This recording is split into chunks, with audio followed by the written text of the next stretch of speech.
नमस्कार दोस्तों, एक बार फिर से मेरे YouTube चैनल कड़वा नगरी लाइव में आप लोगों का स्वागत है। दोस्तों, लगातार कोटद्वार और गढ़वाल की हम बात करते हैं। मेरे YouTube चैनल में आपको कोटद्वार से संबंधित सभी जानकारी आपको उपलब्ध होती है और आज हम बात करने के लिए झंडा चौक में मौजूद है और मेरे साथ भारतीय जनता पार्टी से सुधीर बहुगुणा जी है। सर, आपका बहुत बहुत स्वागत है, धन्यवाद।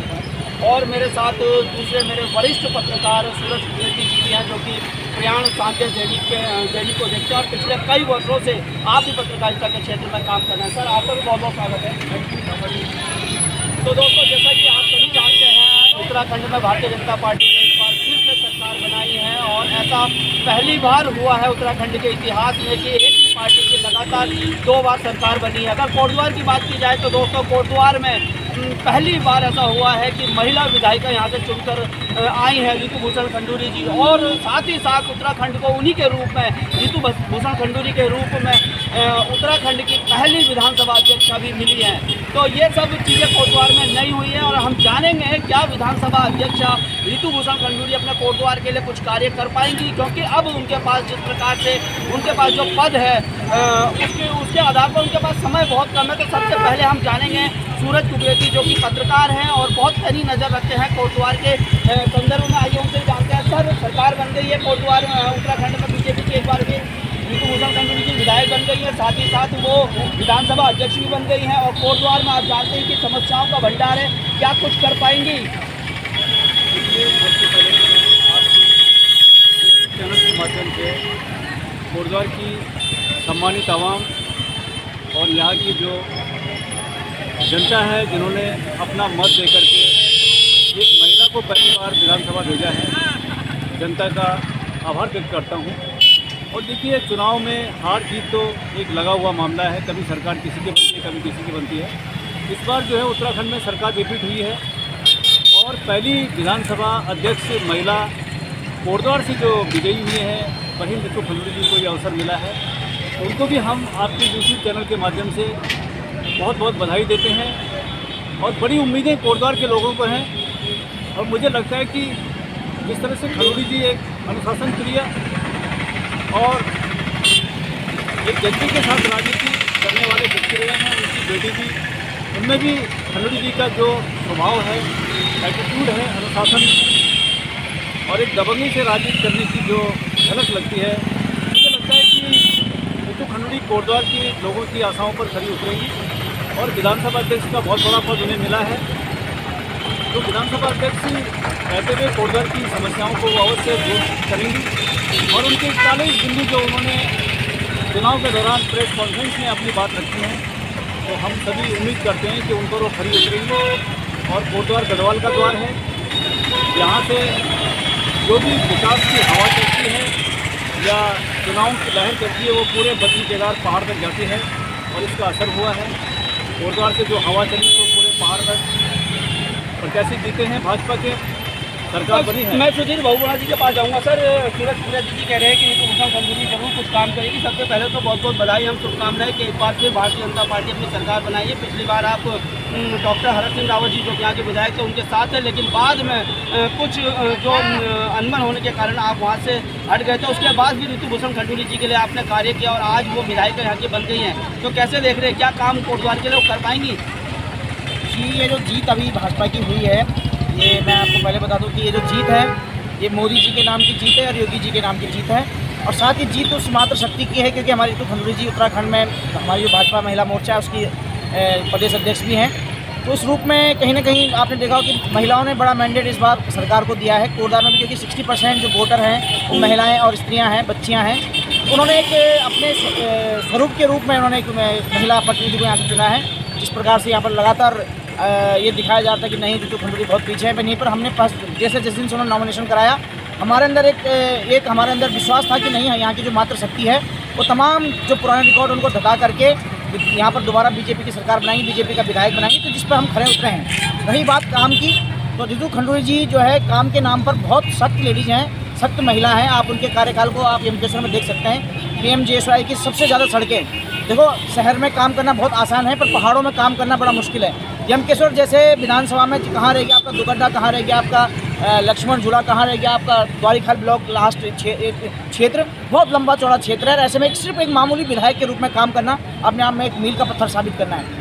उन्होंने उस जगह में भी जो है लगभग 450 किलोमीटर के लगभग उन्होंने पीएमजीएसवाई की सड़कें करी हैं। विधायक जी ने बहुत अच्छा प्रयोग किया है। हॉस्पिटल में उन्होंने ऑक्सीजन प्लांट दिया है, बहुत कुछ किया है। पर क्या होता है कि पहाड़ में काम दिखता नहीं है, शहरों में काम दिख जाता है। और थोड़ा सा उनका जो व्यवहार है, वो व्यवहार थोड़ा ये है कि वो आदमी को घुमाने फिराने वाली नेता नहीं है। जैसे उनके फादर हैं, ठीक उसी प्रकार से वो हैं। वो घुमाती फिराती नहीं, जो काम होने वाला होगा वो हाँ बोल देंगे, जो नहीं होने वाला होगा तुरंत स्पष्ट रूप से मना कर देंगे। तो जिसको जिस व्यवहार को थोड़ा वहाँ की जनता ने सोचा शायद ये मिलनसार नहीं है, जबकि वो ऐसा नहीं है। वो घुमाने फिराने वाले नहीं है। उनके फादर का नेचर भी यही है।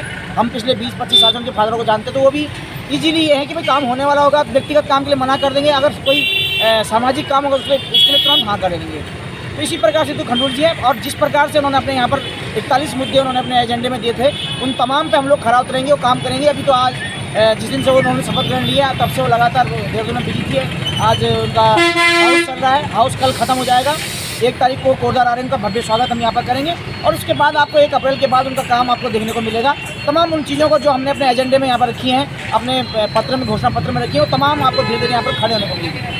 सर, जैसा आपने कहा कि महिलाओं की जीतें, महिलाओं ने बहुत बड़ी संख्या में ऋतुभूषण खंडूरी को वोट किया है। और अगर कोटद्वार की बात की जाए तो कोटद्वार में तो समस्याओं का अंबार लगा हुआ है। यहाँ पर आप देखिए कि सड़कों की हालत आप देख सकते हैं। चिल्लरखाल अगर मार्ग बनता है तो कहीं ना कहीं वो एक मील का पत्थर साबित होने वाला है, क्योंकि कोटद्वार नजीमाबाद का मार्ग आप जानते ही हैं किस प्रकार से है। ट्रैकिंग ग्राउंड की समस्या यहाँ पर है, मोटर नगर बस अड्डे की यहाँ पर समस्या है, इसमें का पूरा जाल यहाँ पर बिछा हुआ है। रोडवेज की आप हालत देख ही सकते हैं, रेलवे स्टेशन में आप देख सकते हैं। अगर मैं समस्याओं की बात करूँ तो इसका कहीं अंत नहीं हो सकता है। तो कैसे आप, अगर मैं 1 साल की बात करूँ, आप अपनी विधायिका से या आप अपने नेता से अभी 1 साल का क्या आपका रोड मैप रहेगा? देखो, कहीं ना कहीं आप लोग सही कह रहे हैं कि कोटद्वार एक, क्योंकि हम लोग यूपी की जो हमारी ये सीमा है, इससे बंधे हुए लोग हैं। और कहीं ना कहीं पूरे गढ़वाल का द्वार यहाँ पर कोटद्वार है। यहाँ से लेकर बद्रीनाथ का आदमी यहाँ पर सफ़र करता है। जिस रूप में यहाँ पर रेल सेवा बहुत प्रमुख रूप से हमको देखने को मिलती है। रेल का हमको एक बहुत अच्छा यहाँ पर सुगम रास्ता रेल का ढूंढना पड़ेगा, जो कि अभी शुरुआत भी हुई थी कुछ रेल सेवा यहाँ से, पर उन पर क्योंकि कोरोना काल में वो खर्चा जुटाने में सक्षम नहीं हो पाई, तो उनको बंद करना पड़ा, क्योंकि सरकार को कहीं ना कहीं अपना खर्चा भी निकालना होता है। रही बात जहाँ तक स्मैक वगैरह की, ये वाकई में एक जटिल विषय है कोटद्वार की, क्योंकि हम लोग अपने बच्चों को पढ़ाने के लिए गांव छोड़कर यहाँ आए हैं और कहीं ना कहीं हम उनको भविष्य के रूप में यहाँ पर तैयार कर रहे हैं। उस रूप में स्मैक का जाल जो यहाँ पर है वो लगातार जो बढ़ रहा है, उसमें अंकुश लगाना ये हमारी प्राथमिकता होगी, क्योंकि विधायक जी ने लगातार चुनाव में हर मंच पे कहा है। साथ ही जहाँ तक आप कह रहे हैं कि गड्ढे मुक्त सड़क, एक गड्ढा मुक्त सड़क आपको देखने को मिलेगी, क्योंकि बहुत जल्दी हमारे यहाँ पर तमाम टेंडर हो गए हैं। उन पर कार्य करना था, क्योंकि आचार संहिता में हम काम नहीं कर पाए थे, और तुरंत ये काम यहाँ पर शुरू होंगे। जहाँ तक मोटर नगर का गड्ढा है, इसको हम अब कानूनी रूप से हम इसको सुलझाने की इसमें कोशिश करेंगे, क्योंकि इसमें मीडिएशन में ये मामला चल रहा है। क्योंकि जो तत्कालीन सरकार थी, उन्होंने इस गड्ढे को उलझा दिया था और उनका एक पार्टनर ख़त्म होने के कारण वो वहाँ पर उसमें अपनी पूरी पूंजी नहीं लगा पाए, उनके पास सोर्सेज इनकम की दिक्कत आ गई थी। तो उसके बाद ये कोर्ट में मामला गया, फिर कोर्ट से भी ये मीडिएशन में आ गया है, जो अब सुलझ जाएगा। और कहीं ना कहीं बहुत बड़ा प्रोजेक्ट, तो कम से कम 30 करोड़ का प्रोजेक्ट है, और उसमें तमाम बस अड्डे की व्यवस्था है, पार्किंग की व्यवस्था है, मार्केट की व्यवस्था है, 3D हॉल की व्यवस्था है, पिक्चर हॉल की व्यवस्था उसमें है। तो तमाम चीज़ें आपको देखने को मिलेंगी। जहाँ तक आप लालढंग चिल्लरखाल मार्ग की आप बात कर रहे हैं, तो लालढंग चिल्लरखाल मार्ग अपने आप में तैयार मार्ग है, पर कहीं ना कहीं कुछ ऐसे लोग हैं जिनको उत्तराखंड से कोई मतलब नहीं है। आपने देखा होगा भी एक जो जांच चल रही है वो दिल्ली के किसी शख्स ने लगाई है, और बार बार उत्तराखंड को जो परेशान किया जा रहा है वो दिल्ली के लोगों के द्वारा किया जा रहा है। तो कहीं ना कहीं उत्तराखंड की विकास पर उन लोगों का जिनका कि बड़े बड़े एनजीओ से वास्ता है, एनजीओ के माध्यम से जो टाइगर सेफ के नाम से या एलिफेंट सेफ के नाम से जो संस्था चला रहे हैं, और उनको यहाँ से बड़ी अच्छी सोर्सेज होती है। ये उन्हीं के एजेंट हैं जो लगातार इस काम को बाधित कर रहे हैं। कहीं ना कहीं हम लोगों को उत्तराखंड वासियों के एकजुट होकर, चाहे वो किसी भी दल का हो, कांग्रेस, भाजपा, बसपा, सपा, आप, इस तमाम चीज़ों से बाहर आके इस मार्ग के लिए हमको संघर्ष करना पड़ेगा। ये वाकई में हमारे उत्तराखंड के लिए बहुत बड़ा एक धब्बा है। जब तक हम लालडांग चिनरखाल मार्ग और यहाँ से रामनगर का मार्ग जो हमारा कालागढ़ होते हुए है, इस मार्ग को जब तक हम फतेह नहीं कर देते, इससे हमारे उत्तराखंड को बहुत बड़ा नुकसान है। हमको लगातार यूपी के रास्ते देहरादून और रामनगर जाना पड़ता है, नैनीताल हाईकोर्ट जाना पड़ता है। इसमें हमारा लाखों अरबों रुपए टैक्स के नाम पर जाता है। साथ ही हमारा ईंधन बड़ा इसमें बेकार जाता है। टायर ट्यूब घिसते हैं, हमारी गाड़ियों की माइलेज ख़राब होती है। तो अगर हम इसको यहाँ से देहरादून से सीधा अगर हम रामनगर चिनरखाल होते हुए सीधा हम रामनगर पहुँचते हैं, देहरादून पहुँचते हैं, तो कहीं ना कहीं 80 किलोमीटर हमको शॉर्ट ये रास्ता मिलेगा। इन चीज़ों के लिए हमको लड़ना होगा, संघर्षरत होना पड़ेगा। जिस प्रकार से अभी कल परसों से जांच शुरू हुई है, फिर इसमें कुछ ना कुछ अड़चनें पैदा होने वाली हैं। तो इन अड़चनों के लिए मैं निवेदन करूँगा हमारी दीदी जो हमारी विधायिका चुनी है, कहीं ना कहीं क्योंकि उनका एक बहुत बड़ा एक्सपीरियंस है, विधायिका रही हैं 5 साल पिछले और फिर 5 साल के लिए चुना गया है। सबसे बड़ी बात है इनके फादर मुख्यमंत्री रहे हैं, केंद्र में मिनिस्टर रहे हैं। तो अपने इन संबंधों का इस्तेमाल कर वो कहीं ना कहीं इन तमाम मुश्किलों को, इन तमाम रास्तों को सुलझाने का कष्ट करेंगे, ये मैं आपको विश्वास दिलाता हूँ। सर, जाते जाते एक सवाल मैं आपसे करूंगा। जैसा आपने कहा है कि रितु खंडूरी भूषण को महिलाओं ने बहुत बड़ा सपोर्ट किया है और महिलाओं के सपोर्ट के कारण ही आला कमान ने भी पहली बार उत्तराखंड को विधानसभा स्पीकर दी है। तो क्या मैं ये देखना ये मैं उम्मीद कर सकता हूँ कि जिस प्रकार से हम कोटद्वार में देखते हैं, जितने पदाधिकारी यहाँ पर देख रहा हूँ मैं, पुरुष ही हैं, क्या महिलाओं को यहाँ पर बड़े पद मिलेंगे भारतीय जनता पार्टी में? यहाँ पर बड़े पद देखो, आपने देखा होगा पहले यहाँ पर हमारी शशि नेनवाल जी नगर पालिका अध्यक्ष रह चुकी हैं। तो ऐसे नहीं है, महिलाओं को सम्मान मिलता है। जहाँ पर जो पोस्ट होती है उसके लिए सम्मान किया जाता है। और कहीं ना कहीं वो खुद में अपने आप में, मैं बीजेपी की जो है महिला प्रकोष्ठ की प्रदेश अध्यक्ष हैं, तो कहीं ना कहीं उनके ऊपर बड़ा पद है। तो वो भी अपनी टीम एक खड़ी करेंगे। और हम आपको विश्वास दिलाना चाहते हैं कि कहीं ना कहीं माताओं बहनों की जो समस्याएं हैं, जो कि और लगातार अपने नेताओं तक नहीं पहुंचा पाती, क्योंकि कहीं ना कहीं एक दूरियां पैदा होती हैं। एक महिला पुरुष से सब कुछ नहीं बोल सकती। उसी चीज़ को समझते हुए जो मैंडेट महिलाओं ने, कोटद्वार की महिलाओं ने दीदी को दिया है और वो एक 3,500 से अधिक मतों से जीती हैं, तो हम इस बात को भी हम ख्याल रखेंगे कि वो दूरियाँ जो आज तक महिलाओं की यहाँ पर राजनीति से रही हैं, वो राजनीतिक दूरियाँ, वो समस्याओं की दूरियाँ और नज़दीक होते रहे। वो अपने खुलकर विधायक जी से मिले और विधायक जी से अपनी सारी समस्याएं बोलें, और कोई ना कोई मीडिएशन उनके बीच में ऐसा है कि जो महिला के रूप में वो उनसे मिलते रहें। इसकी हम गारंटी देते हैं कि कहीं ना कहीं ये दूरियां जो हैं ये कम से कम होती चली जाएंगी। तो दोस्तों, मेरे साथ एक बार फिर मैं जाऊंगा सूरज कुकरेजी जी के पास। सर, आप पत्रकार हैं और रितु भूषण खंडूरी जी विधायिका बन चुकी हैं। सुनील बहुगुणा जी कह रहे हैं कि वो कार्य करेंगी, वो यहाँ पर कार्य करेंगी और महिला होने के नाते महिलाओं को भी उचित सम्मान यहाँ पर मिलेगा। तो मैं सूरज कुकरेजी जी से जानने की कोशिश करूँगा कि सर मुझे ये बताइए कि क्या सर मुझे ये बताइए, आप एक पत्रकार हैं, आप पहली दृष्टि आप रखते हैं, मुझे ये बताइए कि क्या क्या समस्याएं हैं जो रितु भूषण खंडूरी जी के लिए आने वाले समय में होने वाली है और वो उनके ऊपर उनको कार्य करना चाहिए। देखिए, सबसे पहली समस्या तो कोटद्वार में जो भी नेता यहाँ पर जनता के द्वारा चयनित किया जाता है, कोटद्वार में सबसे पहले मोदी जी को छोटी सोच के लोगों से बचना पड़ेगा।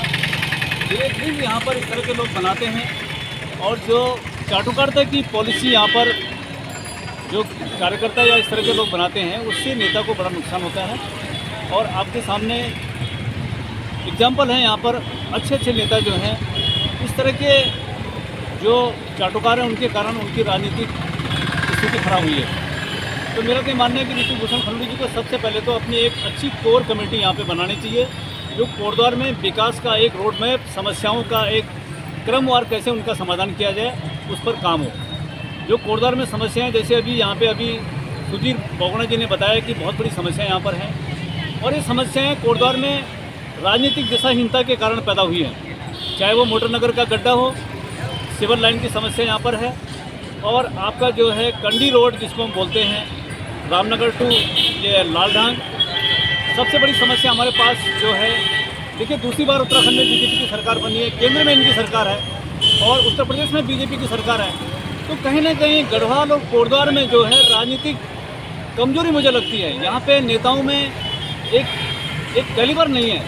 गढ़वाल के नेताओं में ऐसा कोई दमखम नहीं है कि अपनी बात को केंद्र सरकार में रख सकें। देखिए, कोटद्वार का रेलवे स्टेशन कब का 1885 का रेलवे स्टेशन है, आज उसकी स्थिति क्या कितनी ख़राब हो रखी है। कोई उसका सौंदर्यीकरण नहीं है। जो ट्रेन यहाँ से चलती थी पहले वो भी बंद हो गई है। तो ये बहुत बड़ा दुर्भाग्य है कोटद्वार का और गढ़वाल का कि यहाँ पर जो है कॉर्पोरेट पार्क में सबसे बड़ी ज़मीन यहाँ की ज़्यादा जा रखी है, लेकिन उसका कोई बेनिफिट यहाँ से नहीं है। तो सबसे बड़ी समस्या है कि हम हरिद्वार से लेकर रामनगर तक इस रोड को बनाने के लिए हमारी जो विधानसभा अध्यक्ष है इसमें प्रयास करें, गढ़वाल लोकसभा जो यहाँ से हैं वो प्रयास करें, और मुख्यमंत्री जी को खुद स्वयं सोचना पड़ेगा कि कुमाऊं और गढ़वाल को जोड़ने वाली हमारे पास एक रोड नहीं है जो हम दोनों मंडलों को जोड़ सके। ये बहुत बड़ी समस्या है और बहुत बड़ा फेलियर जो है उत्तराखंड इस मामले में है। तो ये बहुत ज़रूरी है कि सबसे पहले तो ये रोड बने, इसमें जो भी अड़चने हैं उनको दूर किया जाए। देखिए, हरक सिंह रावत जी ने एक प्रयास किया था, मैं उनकी बहुत सराहना करता हूँ। उन्होंने इस रोड पर डामरीकरण करवाया, काफ़ी उनके सामने अड़ंगे आए, एक दूसरे की टांग खींचने वाले लोग यहाँ पर हैं, लेकिन उन्होंने प्रयास किया था। इस तरह से प्रयास किया जाना चाहिए और जो प्रयास कर रहा है उसे सहयोग किया जाना चाहिए। और दूसरी बड़ी समस्या कोटद्वार में, देखिए, खनन का हम विरोध नहीं करते, खनन होना चाहिए। नदियों में जो रॉ मटेरियल पड़ा हुआ है वो निकले, गवर्नमेंट को राजस्व मिले, लेकिन खनन के साथ साथ जो प्रोटेक्शन वाल बननी चाहिए नदियों के दोनों तरफ वो नहीं बन रहा है। इससे भविष्य में यहाँ बहुत बड़ा जो है बाढ़ का प्रकोप आ सकता है। तीसरी सबसे बड़ी समस्या, बहुत समस्या यहाँ पर है, हमारे पास रोडवेज बस अड्डा नहीं है, कब से उसकी समस्या पड़ी हुई है। तो ये तमाम चीज़ें यहाँ पर हैं। और दीदी ने एक बहुत बड़ी बात कही थी यहाँ पर कि ये ऋतु खंडवी जी ने चुनाव के दौरान उन्होंने कहा था कि मैं करियर काउंसलिंग हाउस यहाँ पे बनाऊंगा। तो उसके लिए हमारे पास इंफ्रास्ट्रक्चर है। आज हमारे पास बहुत बढ़िया प्रेक्षागृह है। प्रेक्षागृह में जो प्रसादों में पानी की व्यवस्था वहाँ पे करनी पड़ेगी। बहुत अच्छा प्रेक्षागृह बना है। पूर्व कैबिनेट मंत्री सुरेंद्र सिंह नेगी जी ने अपने कार्यकाल में बहुत कुछ कोटद्वार को दिया है और हार जीत लगा हुआ है, इससे कोई फर्क नहीं पड़ता है। नेता के जो कार्य हैं वो तो हमेशा गिने जाएंगे। तो यहाँ पे बहुत जरूरी है कि जो ड्रग्स की अभी बात उठी यहाँ पर हुई थी, सुधीर बहुगुणा जी ने कहा कि यहाँ नशा है, ड्रग्स है, स्मैग है, इसको दूर करने के हमारे पास एंटरटेनमेंट के अच्छे साधन हो, बच्चों को करियर काउंसलिंग की जानकारी दी जाए, इससे निश्चित तौर पे कोटद्वार का विकास होगा। तो दोस्तों, आज हमने बात की वरिष्ठ पत्रकार सूरज कुकरेती जी से और सुधीर बहुगुणा जी से, जहां पर सूरज कुकरेती जी का कहना है कि ऋतु भूषण खंडूरी को चाटुकारिताओं से बचने की आवश्यकता है और काम की तरफ फोकस देखना पड़ेगा और उन लोगों से की तरफ उनका ध्यान होना चाहिए जो काम की तरफ देखते हैं। और वहीं सुधीर बहुगुणा जी ने कहा है कि ऋतु भूषण खंडूरी के अंदर एक विज़न है, महिला है, और जिस प्रकार से भुवन चंद खंडूरी जो उनके पिताजी और जो पूर्व मुख्यमंत्री उत्तराखंड के रहे हैं, जिस प्रकार के वो ईमानदार थे और जिस प्रकार की कर्तव्य निष्ठा से वो काम करते थे, उसी प्रकार का कार्य ऋतु भूषण खंडूरी जी भी करती हैं। दोस्तों, ऐसे लोगों से भी हम बातें करते रहेंगे और जानते रहेंगे कि ऋतु भूषण खंडूरी जी कैसे काम करेंगी और साथ ही साथ कोटद्वार में क्या क्या समस्या है। दोनों मेहमानों का बहुत बहुत धन्यवाद सर, बहुत बहुत धन्यवाद आपका। धन्यवाद सर, बहुत बहुत आपका। और दोस्तों, अगर वीडियो पसंद आता है तो वीडियो को लाइक शेयर और कमेंट करना है और मेरे चैनल कड़वा नगरी लाइव को ज़्यादा से ज़्यादा दोस्तों सब्सक्राइब करना है। धन्यवाद। जय हिंद, जय भारत, जय उत्तराखंड।